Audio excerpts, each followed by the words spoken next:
আসসালামু আলাইকুম। আমাদের যে বিন্দু বিয়ের প্রোগ্রামটা চলছে ওইটার লাইটিংটা আজকে শেষ করলাম।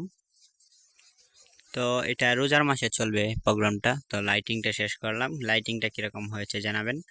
গেটের নিচের তলের কাপড়টা এখনো দেওয়া হয় নাই, এটার কারণ হচ্ছে প্রোগ্রাম অনেক দেরিতে, তাই মনে করেন প্রোগ্রামের চাপ বেশি, তাই আগে থেকেই কমপ্লিট করে রেখে দিয়েছি।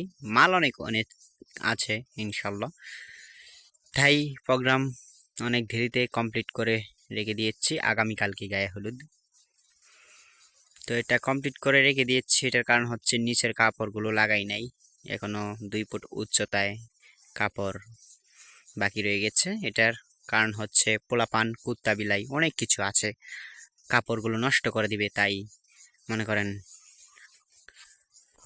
কাপড়গুলো লাগাই নাই গেটে। তো যাই হোক, ওইদিকে লাইটিং হয়েছে গেটের পাশে, ওইদিকেও লাইটিং হয়েছে, এইদিকে বিশাল একটি গেট হয়েছে যার উপরে ফারগান মেরে দিয়েছি আমরা। তো যাই হোক, রাত্রিবেলা আরো সুন্দর দেখা যাবে, এখন অতটুকু দেখা যাচ্ছে। কিরকম হয়েছে জানাবেন কমেন্ট বক্সে, আশা করছি ভালো লাগবে আপনাদের কাছে।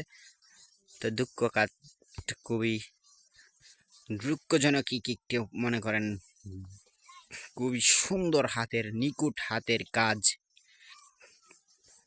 ভয়ঙ্কর ভাবে সাজানো হয়েছে এই বিয়ে বাড়ির গেট।